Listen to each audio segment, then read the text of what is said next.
ان الدین عند اللہ الاسلام.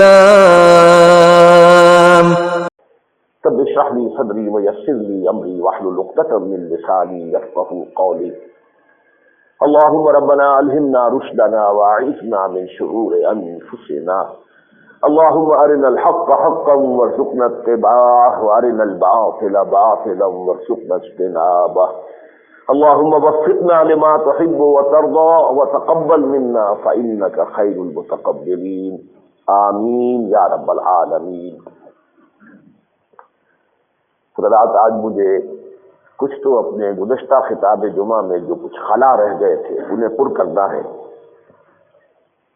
اور جو مضمون اس خطاب میں جاری تھا سابقہ اور موجودہ مسلمان امتوں کا مستقبل، اور اس کے ضمن میں الملحمۃ العظمیٰ، تو میں یہ چاہتا ہوں آج کہ یہ جو تصادم ہونے والا ہے جس میں اصل فریق ہوں گے مسلمان اور یہودی، لیکن یہودیوں کے اعلی کار ہوں گے عیسائی، اس کا جو بالآخر انجام ہوگا وہ بھی آپ کے سامنے وضاحت سے بیان کر دوں.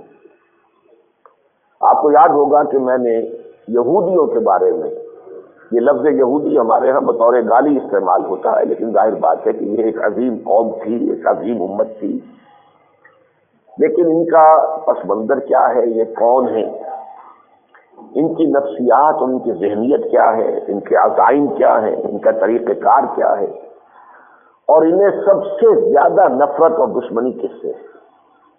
ان 6 امور پر میں نے کسی قدر گفتگو کی تھی. یہ کون ہے؟ یہ حضرت یعقوب علیہ السلام کی اولاد ہے، بنو اسرائیل. حضرت یعقوب کا لقب تھا اسرائیل. عبرانی میں اسرائیل وہی معنی رکھتا ہے جو عربی میں عبداللہ. اسر اسیر، اسیر کہتے ہیں کوئی بندھا ہوا، اور ایل عبرانی میں اللہ کے لیے. تو اسرائیل یعنی ایل کا بندہ، عبداللہ.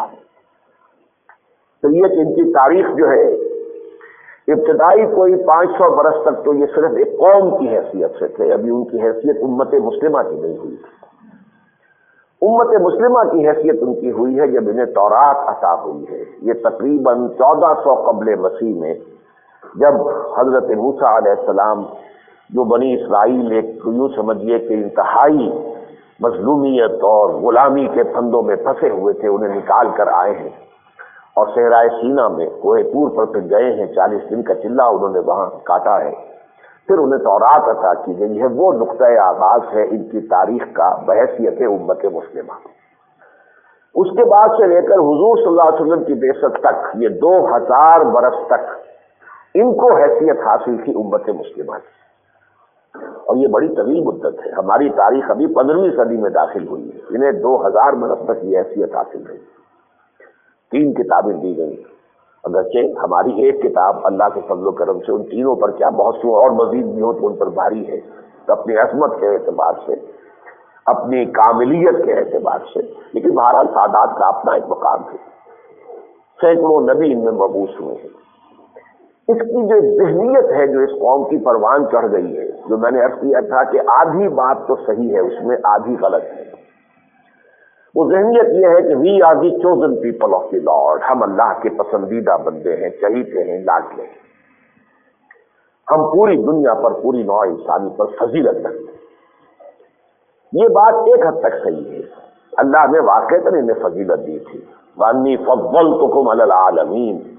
یوں سمجھیے کہ یہ مضمون ویسے تو 2 مرتبہ تو بیان ہی انہیں الفاظ میں سورہ بقرہ میں آیا، اس کے علاوہ بھی 3 اور مقامات پر آیا ہے کہ تمام جہان والوں پر اللہ نے ان کو فضیلت دی. لیکن یہ حیثیت ان کی تھی، اب نہیں ہے.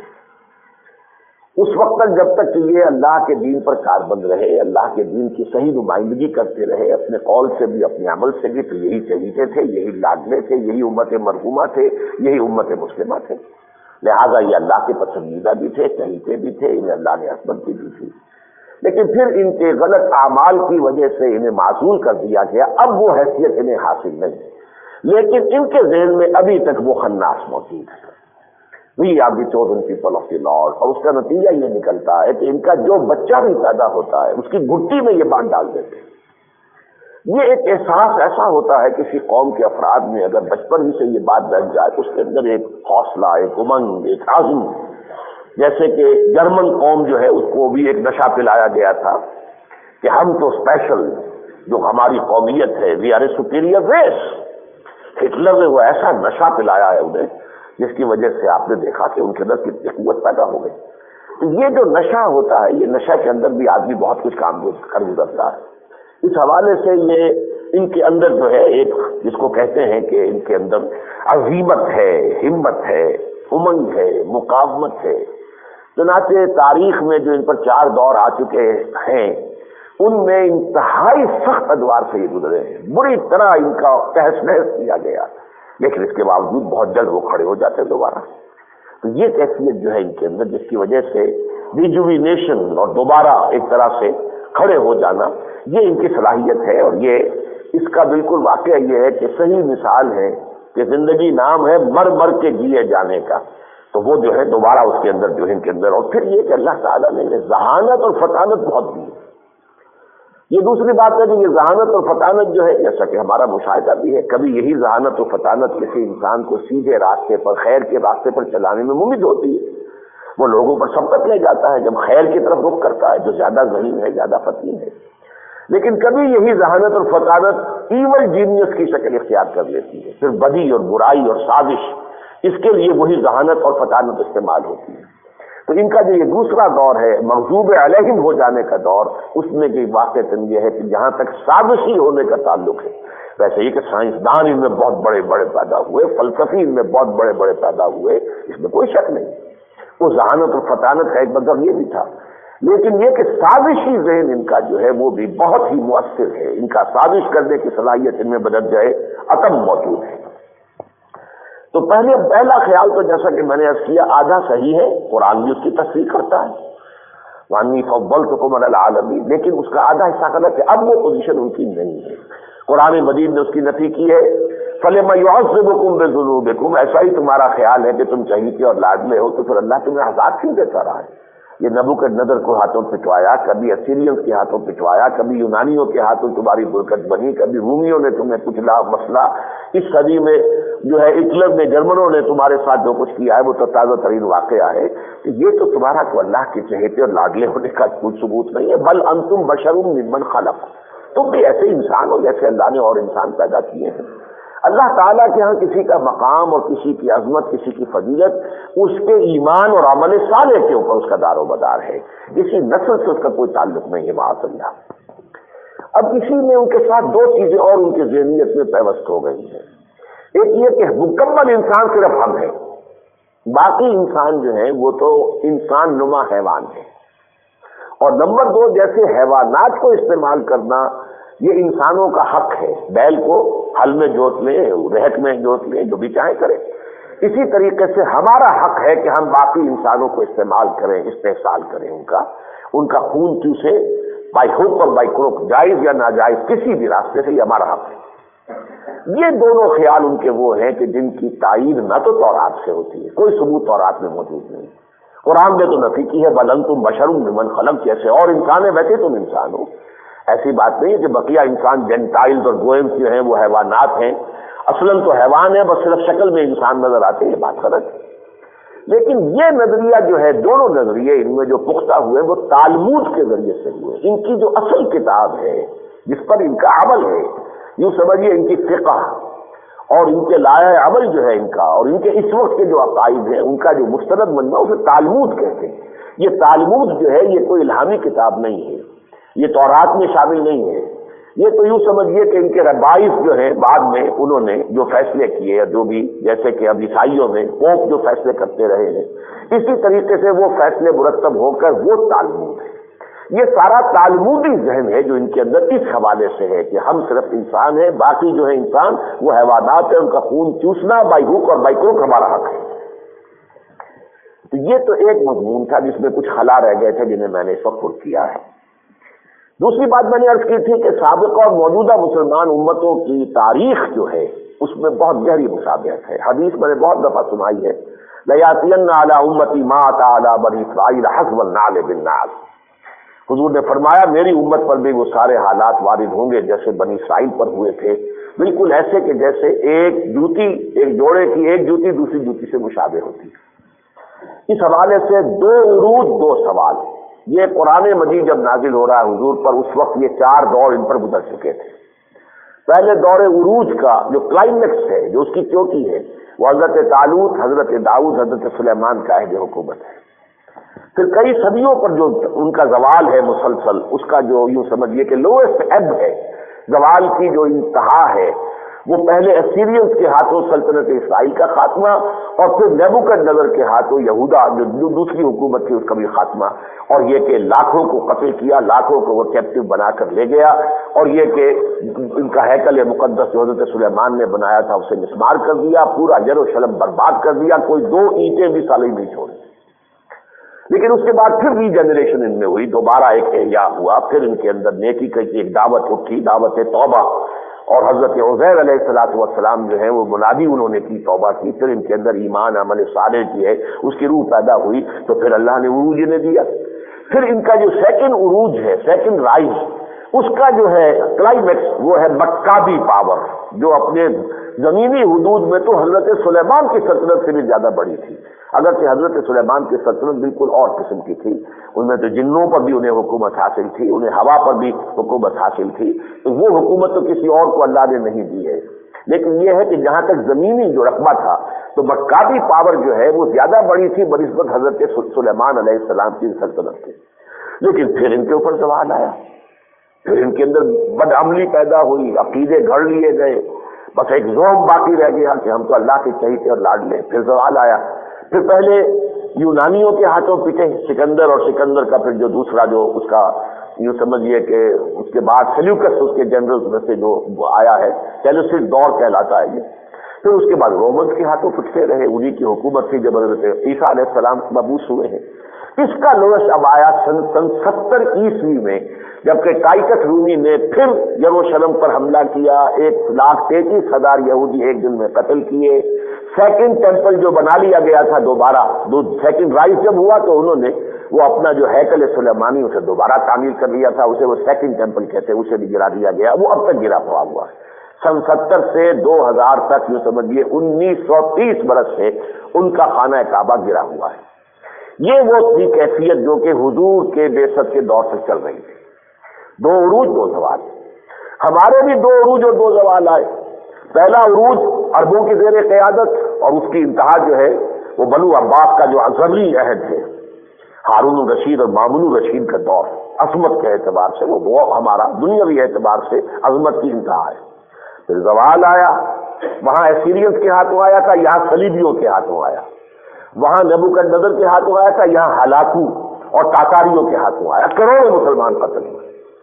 لیکن پھر ایک احیاء ہوا، لیکن اب یہ احیاء جو ہے یہ عربوں میں نہیں ہوا، بلکہ اللہ تعالیٰ نے انہی تاتاریوں کو اسلام کی توفیق دے دی جن کے ہاتھوں کروڑوں مسلمان قتل ہوئے تھے. انہی کے مختلف قبیلوں سے عظیم سلطنتیں وجود میں آئیں. ترکان تیموری کی ہندوستان میں، ترکان صفوی کی ایران میں، ترکان سلجوقی مڈل ایسٹ میں، ترکان عثمانی، تو پھر گریٹ آٹومان امپائر 400 برس تک جو ہے وہ دنیا کی عظیم ترین سلطنت رہی. لیکن پھر زوال آیا. اس زوال کا آغاز ہو گیا تھا اسپین کے خاتمے سے، لیکن یہ کئی 100 برس اس میں لگے ہیں. ہوتے ہوتے اس صدی کے آغاز میں پہلی جنگ عظیم کے بعد ملت اسلامیہ امت محمد لوسٹ ایب پر آ چکی ہے. دنیا میں کوئی آزاد مسلمان ملک نہیں رہا تھا سوائے نجد کا علاقہ، جس میں تیل اس وقت تک نکلا نہیں تھا، اس لیے وہ آزاد تھا. اگر تیل کہیں ہو چکا ہوتا دریافت تو سب سے بڑی تو وہاں پر جو ہے پنجے گڑے ہوتے. لیکن دنیا پورا عالم اسلام جو ہے وہ کولونیل پاورز کا غلام ہو کر رہ گیا. یہ لوسٹ ایب پر ہم پہنچے ہیں. اب اس کے بعد سے ایک اپورڈ موومنٹ شروع ہوئی ہے جو دونوں ہی ہے، لیکن میں اس کا بعد میں عرض کروں گا کہ یہ تو میں نے مشابہت آپ کے سامنے بیان کی ہے ان دونوں امتوں کی. دو عروج دو زوال. ان میں کچھ فرق بھی ہے. 4 امور نوٹ کر لیجئے کہ ان دونوں کی تاریخ میں فرق ہے. پہلا یہ کہ ان کی تاریخ میں انقلاب کی تکمیل اور اسلامی ریاست کا قیام حضرت موسیٰ کی زندگی میں نہیں ہو سکا، ان کے انتقال کے بعد ہوا ہے. اور وہ بھی ایک حکومت نہیں، 12 حکومتیں انہوں نے بنا لی. لہذا ان کا جو دور خلافت راشدہ ہے وہ حضرت موسیٰ کے 300 برس بعد شروع ہوا ہے. یعنی جسے ہم کہتے ہیں حضرت طالوت، حضرت داؤد، حضرت سلیمان کا عہد حکومت، یہ گویا کہ ان کا دور خلافت راشدہ ہے. لیکن ان کے رسول اور اس خلافت راشدہ میں 300 سال کا فصل ہے، جبکہ ہمارے ہاں اللہ کے فضل و کرم سے، حضور کے دست مبارک سے، حضور ہی کی محنت اور جد و جہد سے، اور آپ کے ساتھ آپ کے صحابہ کرام کی قربانیوں سے، محمد الرسول اللہ والذین معہ، ان کی کوششوں سے حضور کی زندگی ہے میں جا الحق و ذاق الباطل، انقلاب مکمل ہوا اور پورے جزیرہ نما عرب پر اللہ کا دین غالب ہو گئے، اور خلافت راشدہ بھی متصل ہے، کوئی فصل نہیں ہے۔ پھر تو وہ گاڑی جو چلی ہے آگے، تو پھر حضرت ابوبکر، حضرت عمر، حضرت عثمان، اور یہ نوٹ کیجیے وہاں بھی 3 ہی کو میں گن رہا ہوں خلفائے راشدین میں سے، طالوت، داؤد، سلیمان علیہ السلام، یہاں بھی 3 ہی ہیں اصل میں۔ حضرت علی خلیفہ راشد ہے، لیکن حضرت علی کے دور میں وہی حادثہ ہو گیا تھا کہ جو اس سے پہلے حضرت سلیمان کے انتقال کے بعد ہوا تھا، کہ وہ پوری مملکت 2 حصوں میں تقسیم ہو گئی تھی، ایک اسرائیل، ایک یہودا۔ اسی طرح حضرت علی کے عہد خلافت میں بھی پورے عالم اسلام پر حضرت علی کی حکومت قائم نہیں ہو سکی، شام اور مصر علیحدہ رہے، تقسیم ہو گئے۔ بہرحال ہمارا خلافت راشدہ کا دور جو وہ ساتھ ساتھ چلا ہے، یہ فرق ہے بہت بڑا ہمارے اور سابقہ امت مسلمہ میں۔ دوسرا فرق یہ ہے کہ وہ تو چونکہ ایک نسل پر مشتمل امت تھی، لہذا احیاء بھی ہوا تو اسی نسل میں ہوا۔ دوسرا دور بھی جو آیا ان کے عروج کا، وہی یہودی، انہی کے اندر پھر اصلاح ہوئی، اور وہ دعوت اور منادی توبہ کی حضرت عزیر نے بلند کی، اور ان کے اندر دوبارہ ریجنریشن، ریوائول، ریجوینیشن، جو بھی آپ کہیں، ایمان کا احیاء ہوا، اور اس کے نتیجے میں انہیں پھر دوبارہ یہاں یہ شکل نہیں، کیونکہ یہ ملٹی ریشیل، ملٹی نیشنل امت ہے۔ اس امت کا نیوکلیس تو ہے بنی اسماعیل، یعنی عرب کے لوگ، جو اور انہی کی زبان میں قرآن نازل ہوا ہے، انہی میں سے خود حضور تھے صلی اللہ علیہ وسلم، وہ نیوکلیس ہے۔ لیکن جیسے ایٹم کا سٹرکچر ہوتا ہے کہ ایک نیوکلیس ہے، اور کوئی الیکٹرانز جو ہیں وہ اب مختلف ایٹمز کے اندر کتنے الیکٹرانز ہیں، ان کے گرد جو ہے وہ چکر لگا رہے ہوتے ہیں، اسی طرح اس نیوکلیس میں تو عرب ہے، پھر اس کے بعد ایرانی آ گئے، شامی آ گئے، رومی آ گئے، بربر آ گئے، ترک آ گئے، ہندی آ گئے، یہ گویا کہ الیکٹرانز ہیں۔ اسٹرکچر ہے اس امت کا۔ اس حوالے سے جو ریجنریشن ہوئی ہے، احیاء ہوا ہے، وہ اربوں میں نہیں ہوا۔ ان تتولوا یستبدل قوما غیرکم، یہ سورہ محمد میں پہلے ہی ان سے کہہ دیا گیا تھا کہ اگر تم پیٹھ دکھا دو گے اس مشن کو جو ہم نے تمہارے حوالے کیا ہے، تو ہم تمہیں ہٹائیں گے، کسی اور قوم کو لے آئیں گے۔ لہذا یہ عجیب ہوا ہے تاریخ کے اندر، شاید اس کا کوئی اور پیرلل نہیں ہے، کہ کروڑوں مسلمان قتل ہوئے تاتاریوں کے ہاتھوں، پھر وہ تاتاری ایمان لے آئے، اور انہی کے مختلف جو ٹرائبز تھے، قبیلے تھے، انہی کے ذریعے سے اسلام کا دور عروج جو ہے، دوسرا دور عروج شروع ہوا ہے۔ اور یہ ذہن میں رکھیے، یہ حضرت یافس کی اولاد ہے، جبکہ یہ سیمیٹکس جو ہے یہ حضرت سام کی اولاد ہے۔ سیمیٹکس اسی لیے کہلاتے ہیں، گویا کہ جو امیین ہیں، جو نیوکلیس ہے اس امت کا، وہ سیمیٹک ہے، سامی النسل ہے۔ اور یہ جو تھے، یہ ہے یافس، حضرت نوح علیہ السلام کے جو دوسرے بیٹے ہیں، ان کی اولاد ہیں۔ تو یہ گویا کہ حضرت نوح علیہ السلام کی ایک نسل سے امت مسلمہ کی قیادت دوسری نسل کو منتقل ہو گئی۔ تیسری بات یہ ہے کہ یہ جو تیسرا دور عروج شروع ہوا ہے، اس میں یہ سابقہ امت ہم سے ذرا آگے چلی گئی ہے۔ جیسے کہ دوڑ ہو رہی ہو تو کچھ کوئی شخص پہلے ہی سے آگے کھڑا ہوا ہو، وہ دوڑے گا، تو اس وقت مقابلہ جو ہے ذرا ان ایکول اس اعتبار سے محسوس ہو رہا ہے کہ وہ ان کا پلڑا بھاری نظر آ رہا ہے۔ پہلی بات تو یہ نوٹ کیجئے کہ یہ تیسرا عروج جو ان کا ہے، اس کو اگر سن وار ذہن میں رکھیں گے تو انہوں نے جو بینکنگ کا نظام یورپ میں قائم کیا، پچھلے کوئی 300 برس ہوئے ہیں اس کے ذریعے سے پورے یورپ کی قوتوں کو انہوں نے اپنے شکنجے میں کس لیا۔ پھر انہی بینکرز نے، یہ ایلڈرز آف دی زائن، یہ بینکرز تھے سب کے سب، جنہوں نے جمع ہو کر سوئٹزرلینڈ کے ایک شہر بیسل کے اندر جمع ہوئے، اور تھیوڈور ہلز جو ہے اس نے پھر وہ ان کو جمع کیا، زائنسٹ موومنٹ شروع کی، اور اس کے پروٹوکولز بنے۔ یہ ہے 1897 کی بات۔ 20 برس کے بعد انہوں نے برطانیہ، جو اس وقت کی گریٹسٹ امپائر تھی، دنیا کی عظیم ترین مملکت تھی، جس پر کہا جاتا تھا کہ سورج غروب ہی نہیں ہوتا، تمام بر اعظم جو اس وقت تک کے تھے ان میں پھیلی ہوئی تھی سلطنت عثمانیہ، امریکہ پر بھی سلطنت برطانیہ جو ہے، امریکہ پر بھی اس کا قبضہ تھا، تو اس کے بعد جو ہے ان کی فریڈم وار ہوئی ہے، جو کچھ بھی ہوا ہے۔ تو اس حوالے سے یہ جو ایک قوت تھی، اس کے ذریعے سے جو بھی ہم پر مسلمانوں پر پھر عذاب آیا ہے، لیکن اسی کے ہاتھوں پھر ان کو وہ بالفور ڈکلیریشن کے ذریعے سے یہ حق حاصل ہوا کہ یہ فلسطین میں جائیداد خرید سکتے ہیں، سیٹل ہو سکتے ہیں۔ پھر اس کے بعد زمانہ ذرا بدلا ہے، اس صدی کے درمیان میں آ کر آپ کو معلوم ہے کہ ویسٹ کی قیادت چینج ہو گئی، شفٹ ہو گئی، برطانیہ کی بجائے امریکہ کے پاس چلی گئی۔ اب جو فرنگ کا جو ہیڈ ہے وہ در حقیقت امریکہ ہے، اب وہ تو